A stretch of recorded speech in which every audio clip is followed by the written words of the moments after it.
salaamaaleykum mbokki internet yu Sport Life 221 ñu ngi leen di nuyu bu baax a baax di leen jaajëfal rafetlu ànd bi ngeen ànd ak ñun am mbégte di leen retrouver waat ci sunu ay plateau nar a waxtaanee lépp lu ñeel mbirum actualité sportive comme nañ koy defee saa su ne noonu lañ koy defaatee tey en tout cas dañuy kontaan trop di janoowaat ak yéen di fas yéene faram-fàccee lépp lu ñeel mbirum tàggat yaram comme nañ koy defee saa su ne dama ciy ànd ak sama gars yi ñu nar a daal def analyse yu am solo ci li nga xamante ni daat nay gën a fës ci li nga xamante ni moom moo di ci actualité ci biir réew mi donc Mamour laa ci yàndal Mamour maa ngi lay nuyu bu baax a baax. Badara maa ngi lay fay di la jaajëfal di am mbégte bu yaatu di la retrouver fii ci biir Sport Life 221 di nuyu bu baax a baax Abdourahmane di jaajëfal suñu mbokk internet yi nga xamante ne ñu ngi bàyyi xel. d'accord jërëjëf Mamour maa ngi lay jaajëfal bu baax a baax damay ànd ak tamit ki nga xamante ni moom moo di Abdourahmane maa ngi lay nuyu bu baax a baax Abdou. maa ngi lay fay Badara di la ziare bu baax a baax nuyu Mamour nuyu si internet Sport Live 221. jërëjëf merci beaucoup jaajëfal leen bu baax a baax am mbégte aussi di ànd ak yéen ci li nga xamante ni moom moo di nar a waxtaane lépp lu ñeel mbirum actualité sportive ci biir réew mi ak bitim réew sax donc mi ngi noonu dañ koy dooree Mamour ak li nga xamante ni moom moo di demi finale Ligue des Champions li nga xamante ni moom moo di match aller yi war nañ ko amal donc Arsenal Paris Saint-Germain donc jamono jile ndax nga jàngatee seen demi finale concernant match aller bi. waaw man je dirais plutôt que dans cette Ligue des Champions sur le dernier carré am na ay équipes yoo xamante ne jàpp na woon ne que ils vont se retrouver à ce niveau léegi nag je pense que tey jii nii le Paris Saint-Germain est plus que jamais favori pour cette Ligue des Champions. Bien vrai que nag ñu bëri xaaruñu ko woon parce que c'était une équipe qui était en reconstruction léegi nag je pense que Luis Enrique a réussi tey jii à mettre un schéma un système waaye tamit mettre des critères yi nga xamante ne ñoom ñoo permettre tey jii le Paris Saint-Germain à se retrouver sur les demi-finales de la Ligue des Champions. De l'autre côté il y a une équipe des Gunners qui surprend aussi qui a surpris ci match bi nga xamante ne mujjee woon nañ ko football ak équipe bi di Real de Madrid. Donc Arsenal moom moo éliminé les tenants du titre muy le Real de Madrid. Arsenal tamit désormais bokk na ci équipe yi nga xamante ne mun nañ leen bàyyi xel. Donc ça va être un match compliqué. Sur l'aspect tactique on verra du bon jeu parce que en face il y a deux entraîneurs espagnols muy Miguel Arteta ak Luis Enrique. Donc ce sera un match dans le match dinañu gis tamit qu'il y aura du bon jeu mais je pense qu'encore une fois que le Paris Saint-Germain peut faire un bon résultat ci match bi nga xamante ne ñi ngi ko war a jouer tey. d'accord jërëjëf Mamour maa ngi lay jaajëfal bu baax a baax di rafetlu aussi waxtaan bi nga xamante ni si mooy analyse bi nga daal di def donc Abdourahmane Paris Saint-Germain Arsenal yéen moom lekk yéen Barcelone yi quoi yéen xam à chaque fois mooy loolu noonu. waaw c'était un match très attendu entre le PSG ak li nga xam ne ni moom mooy Arsenal. Arsenal aussi gis nañu nu mu éliminer Real de Madrid ak la façon bi nga xam ne joué na ko donc match aller bi mu dool ko 3-0 match retour mu dool ko 2-1 donc loolu c'est un signal fort bi nga xam ne lancé na ko aux autres clubs yi nga xam ne des nañu ci bile compétition. Mais PSG aussi cette année-ci depuis le début du championnat wala du Champions League wax nañ ko fi très tôt fii nii ci DK 221 wax nañ que ne PSG mën na ils peuvent faire très mal parce que tamit ils ont les armes offensives yi nga xam ne ni mun nañ ko mettre en place te toutefois que ne mu am benn cohérence seen jeu rek mën nañoo créer ay sensations. Gis nga ko déjà nu ñu joué ci contre City donc mu nekk aussi boobu noonu mu nekkoon match de déclin bi nga xam ne ni tey déclic je veux dire bi nga xam ne tey PSG def na ko donc moom aussi mën na dem fu sore ci biir compétition te musul jël Ligue des Champions. Donc cette année-ci aussi les Parisiens ñoom instant bi xiif nañu vraiment gagner li nga xam ne ni moom mooy Champions League bi mais tamit Arsenal wax naa ko léegi am nañ jeu bi nga xam ne ni défensivement ils sont solides te pour ñu encaisser problème la. Gis nañ aussi tamit contre Real bu ñu waxee remontada et tout donc gis nañ ñoom ñu ñëw xam nga jouer avec leurs armes jouer sans complexe biir Bernabéu donc loolu aussi c'est un signal bi nga xam ne ñoom ñoo ngi koy lancer les Parisiens. waaye nag tey jii tamit am na un facteur muy Thomas Partey. oui Thomas Partey du football ci biir match tamit. du football tey. waaw pour blessure wala. suspension après accumulation oui. oui bon Thomas Partey c'est lui qui est voilà moom mooy tour de contrôle bu Arsenal en jouant comme sentinelle c'est un élément très important parce que Rice depuis bi mu ñëwee Arsenal dafa am benn recomposition de style parce que bi muy nekk Hammers du côté équipe bi nga xamante ne fa la jóge muy West Ham il avait tendance à jouer comme sentinelle mais bi mu ñëwee Arsenal ba tey il est beaucoup plus comme relayeur parce qu'il a la capacité de projection léegi nag Partey moom moo doon jouer comme sentinelle Partey sax actuellement ñu ngi koy waaj a prolonger waat et c'est lui qui est la tour de contrôle bu équipe bi di Arsenal léegi nag tey est-ce que Arteta day jël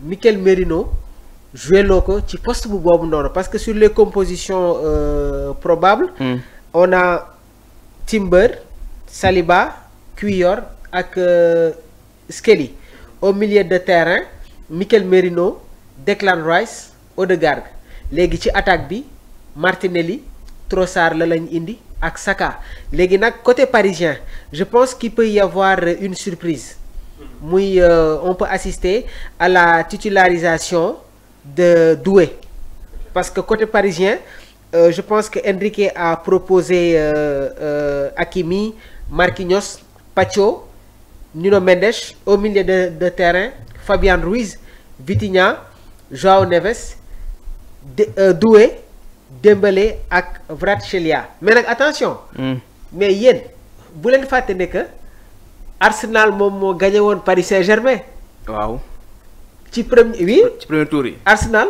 moom moo gagné woon Paris Saint-Germain mais nag si boobu noonu sur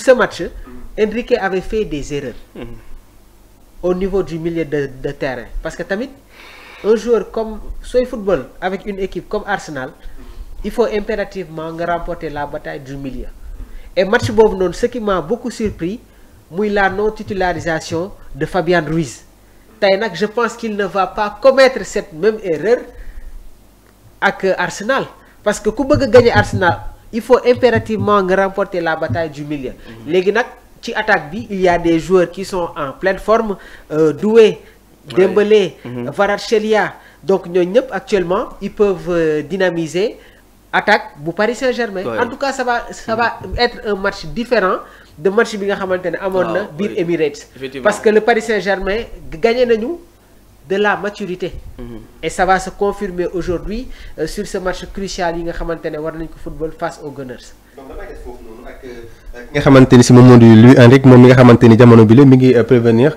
waa Arsenal ci choc bi donc mel ni affaire dafa am beneen bataille boo xamante ni si ni mooy loolu xam nga il y aura une opposition de style waaye ci biir opposition de style dina am si ñaari entraîneur koo xamante ne day bëgg coûte que coûte avoir la possession de la balle Luis Enrique il aime le ballon Arteta tamit soo xoolee jeu bu Arsenal du produire leur force repose sur la possession moo tax dès l'entame de la partie di nga gis ne que dina am équipe boo xamante ne day bëgg coûte que coûte am la pression am la possession de la balle léegi nag je l'ai dit le Paris Saint-Germain a gagné en maturité ils peuvent encaisser la pression et tamit am nañu la capacité de répondre rapidement donc ça va être un match très technique et comme je l'ai dit on verra du très bon jeu aujourd'hui fële ca Angleterre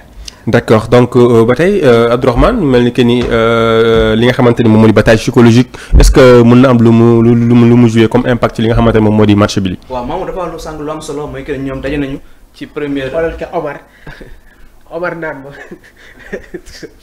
lu mu wax Omar ne ma c'est le Barça qui joue contre le Barça non mais il a raison le Barça qui joue contre le Barça c'est déjà deux entraîneurs espagnols ils ont la même philosophie de jeu possession attaque projection c'est ça moo tax tey dina am match boo ce sera un match boo xamante ne équipe bu gagner impérativement la bataille du milieu di nga jël une ascendance sur ce match-là Omar pour rejoindre ses propos c'est parce que aujourd'hui la force du FC Barcelone se repose sur son milieu de terrain Pedri De Jong c'était juste une parenthèse mais tamit c'est une brèche boo xamante ne il faut que ñu sóoraale leen ko tamit. d'accord merci beaucoup Atia Abdourahmane. oui c'est important parce que tamit les Espagnols souvent dañuy am seen manière de jouer. seen jeu de repose sur la possession de balle. donc ñun ñëpp xam nañ ko te la possession de balle Mamour ma ngi koy wax léegi nii day dépendre si milieu terrain bi nga xam ne dañ koy mettre en place. PSG aussi match aller bi nga xam ne joué na ko wala match de première phase bi nga xam ne joué na ko ak Arsenal beaucoup de choses ont changé entre temps te PSG gagné na en confiance gagné na aussi en maturité. En plus que instant bi nekk na champion de France loolu aussi day am lu mu jouer psychologiquement sur les joueurs. day redoubler seen confiance bi nga xam ne dañ koy am te aussi ñëw demi-finale Ligue des Champions ci format bii nii donc te kenn xaaru ko woon ba xoolee PSG ci phase aller yi bokk na ci les derniers du classement nga xool tey mu ñëw remonter ba jouer les derniers rôles nekk ci dernier cadre bi donc loolu ça veut dire que ne ils ont beaucoup évolué te loolu aussi est-ce que dinañ ko mën a prouver face à Arsenal bi nga xam ne tey gis nañu lu muy def ils font beaucoup de dégâts notamment def nañ ko contre Real Madrid donc mu am benn asseoir offensif bi nga xam ne ni am nañ ko te défensivement ils sont solides donc aussi est-ce que loolu du am ascendant psychologique bi nga xam ne ni am nañ ko par rapport à PSG donc loolu ce sont des questions yi nga xam ne ni peut-être Mamour dinañ si ñëwaat mais surtout c'est un match bi nga xam ne nii tey ku jum daanu comme ni ñu koy waxee. j'ai toujours pas répondu à la question de Omar. Oui. Peut-être que indi naa si une première appréciation. Parce que Luis Enrique a été entraîneur du Barça. Guardiola a été entraîneur du Barça. C'est Guardiola. Arteta a appris aux côtés de Guardiola. Arteta mi ngi jàngee ci wetu Guardiola parce qu'il a été son assistant biir Manchester City avant muy rejoindre Arsenal. Enrique a été entraîneur du Barça. Guardiola a été entraîneur du Barça et Arteta a appris à côté de Pep Guardiola. Donc moo lay wan ne que tey jii nii on verra vraiment du bon jeu et mun naa la ko wax de dina bokk ci match yi nga xamante ne dina nekk match yu ëpp solo match yu ëpp jeu sur cette saison 2024-2025. Voilà. Oui. Si titre la une bu Tribune Sport. Oui. Dafa mel il est dangereux à côté. Non, il est dangereux. Il suit le football. dafa ko jox micro foofu noonu mu toog quoi des fois muy participer. des fois muy participer ci li nga xamante ni si nii. moom moo di li nga xamante ni moom moo di affaire yi donc Abdourahmane. li nga xamante ni moom moo di ba tey dañuy desandi ci match boobu noonu ma gis ki nga xamante ni moom moo di Tribune Sport. mu titré PSG demi-finale PSG Arsenal comment dire des duels à chaque coin du terrain. donc loolu naka nga ma expliquer peut-être que li ma doon expliquer sànq peut-être c'est un choc boo xamante ni si war nañ ko mën a xaar. effectivement parce que tamit foo jël rek partie boo jël rek. y a des éléments clés yu fa nekk. défense bi ba ci attaque bi partie boo jël rek am na éléments clés yi nga xam ne ñoom ñoo fa nekk donc mu nekk na match bi nga xam ne tey du yomb surtout ci côté individualité boo xoolee PSG am na ko Arsenal idem donc mën nañoo xaar ay duel. surtout comme ni ko journal bi titré donc c'est très attendu te match bi nga xam ne la maa wax na ko dina nekk match bu nga xam ne ni ça sera beau à regarder parce que dina am du beau jeu dina am des duels te aussi dina am suspense bu bëree jusqu'à la fin jusqu'à même ça le match retour. d'accord am na solo ba tey maa ngi waxtaan ak moom ci li nga xamante ni moom moo di ci côté Tribune Sport à la une bi li mu ko titré mu def li nga xamante ni si nii dañ ci bëggoon benn explication juste bu gàtt PSG Arsenal des duels à chaque coin du terrain donc mel ni que ni on peut attendre à chaque coin du terrain. Mais je pense que le duel va être beaucoup plus au niveau du milieu de terrain. ak ci côté attaque bi. parce que quand tu as des joueurs comme Fabian Ruiz, Vitinha, Joao, Mikel Merino, Declan Rice, da ngay xam ne que c'est des joueurs yoo xamante ne ils occupent dans l'espace du milieu de terrain. léegi nag ci côté attaque bi. y aura un duel entre Saka qui est gaucher ak Dembélé waaye tamit nag bu ñu fàtte ne que il y a eu une recomposition de style. Dembélé joue maintenant comme second attaquant électron libre et loolu day indil problème à l'équipe adverse donc effectivement aujourd'hui côté Arsenal ce sera très difficile de faire un marquage individuel sur Ousmane parce que tamit par moment il peut quitter son poste de second attaquant isolé wu sur le côté droite léegi nag kuy jouer excentré droite mun na ñëw moom piqué ci intérieur bi. Donc ça va être un match très compliqué mais ñu surveiller les prestations entre Bukayo Saka Dembélé waaye tamit ñu bàyyi xel le géorgien Kvaratskhelia.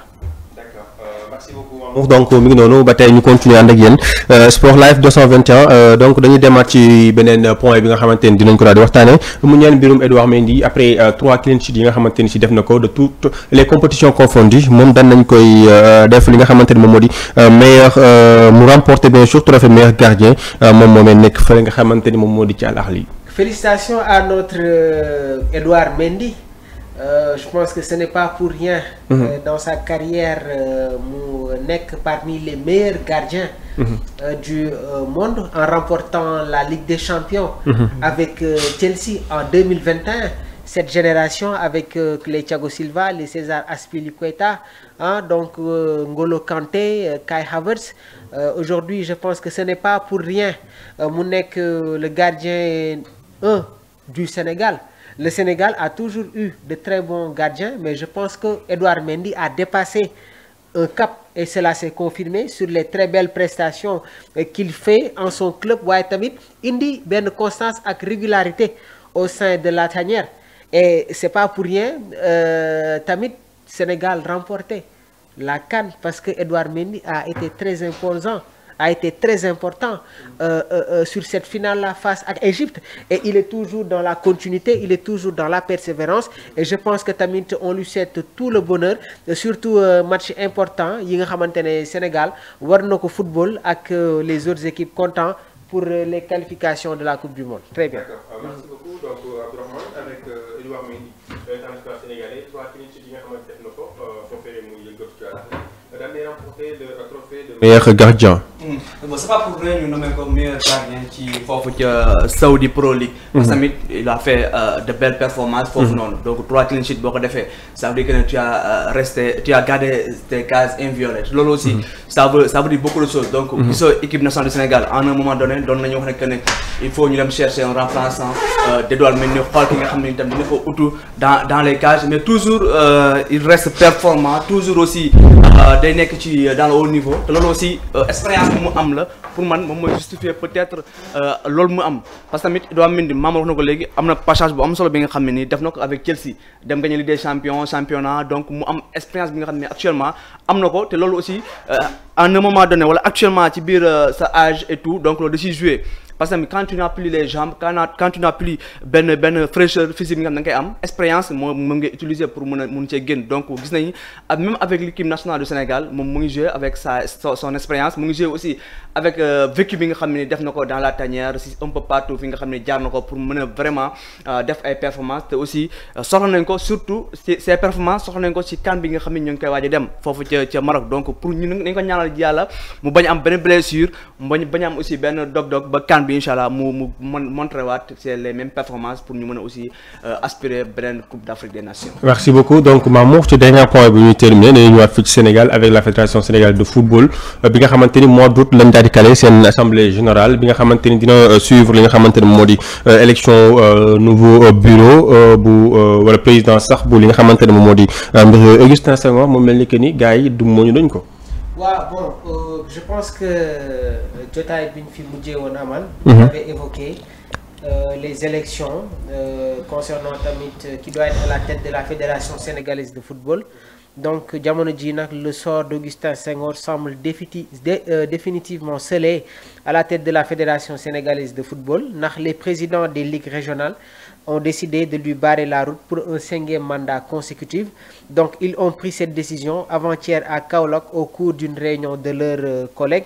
Après la mise en place du cadre de concertation, le président de la Fédération sénégalaise de football est désormais au bord du précipice sans le moindre arrimage à la terre ferme. Les clubs, par le biais du collège des présidents de ligue, ne sont plus ce rempart naturel qu'ils ont été. Leur décision de se désolidariser de Augustin Senghor dans l'éventualité de sa prochaine candidature ne fait plus l'ombre d'un doute. Tu l'avais évoqué, il faut savoir partir au bon moment.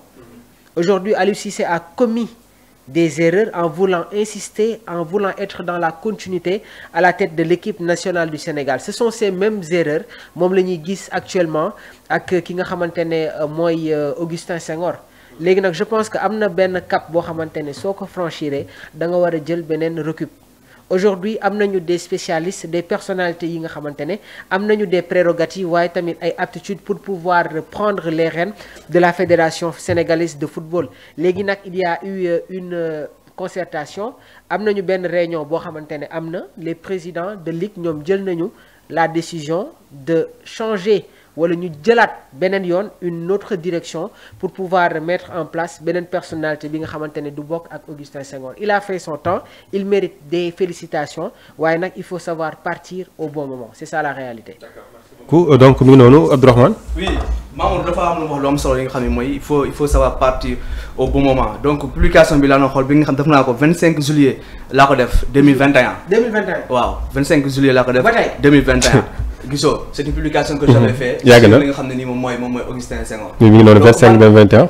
dama yàgg am idée boobu noonu 2021 ba 2025 4 ans après on parle de la même chose pour man il a beaucoup fait pour le football sénégalais. mais tamit 5 mandats nga bëgg koo briguer ça c'est trop. c'est trop quoi. ci benn institution. ci benn institution ci benn personne c'est trop donc il faut que moom tamit mu céder la place gis nga ko naa ko fi keroog et c'est très intéressant ñu si bàyyi xel nit doo lekk si ndab ba ñuy wicca sa loxo ne la jugal déedéet il faut nga xam ban heure nga war a jugee. il faut donner aussi la chance aux jeunes quoi. parce que Sénégal yi peut-être que manqué ci fépp la.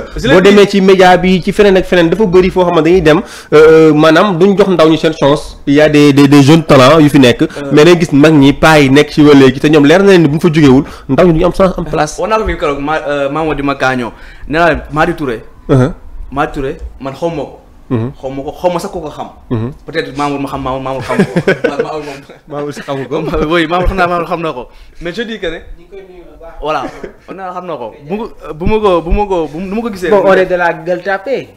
te foofu y a les Sayer Sène les Sega Sakho ñi ngi koy ñaanal sax vraiment fee mu tëdd suñu borom vraiment xaare ni ko ñu mu am jàmm fële nga xamante ne fee la nekk mais bon.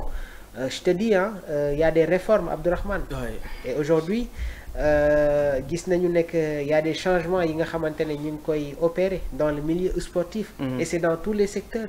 Léegi nag je pense que il y a eu des failles parce qu'en termes de communication la fédération le ministère des sports war nañu gën a sukkandiku pour qu'il y ait une meilleure communication. Et loolu cela se certifie des fois ay événements sportifs pour nga.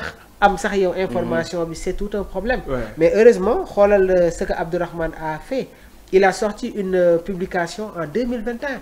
Donc cela veut dire que y a toujours eu des critiques des suggestions concernant tamit poste Augustin Senghor donc je pense que tamit ci wàllu boobu ñi ngi xaaral ni suñu autorités yi ñu indi des solutions pour pouvoir promouvoir le sport national c'est tout simplement ça. Merci beaucoup c'est tout en tout cas 5 mandats c'est trop. ci benn nit ci benn bërëb. donc mu noonu. pronostic bi tey. saa yi moom xam nga la benn affaire nag. man benn affaire. non yéen ñaa ñëppay joxe. ñi di jouer. ñaar bi. ñëpp dañ koy suivre. veille de match wala jour de match. waaw. dañ koy suivre gars ñu ngi lay xaar. non tey ñëppay joxe ñëppay joxe. yow gars yi technicien sa day joxe il faut vous préparer aussi tey ñëppay joxe. Mamour si lay démarrer. En tout cas il faut faire attention au Paris Saint-Germain parce que man première analyse bi nga xamante ne njëkkoon naa ko def. maa ngi ko defee Paris Saint-Germain match bi nga xamante ne football na ko contre Manchester City.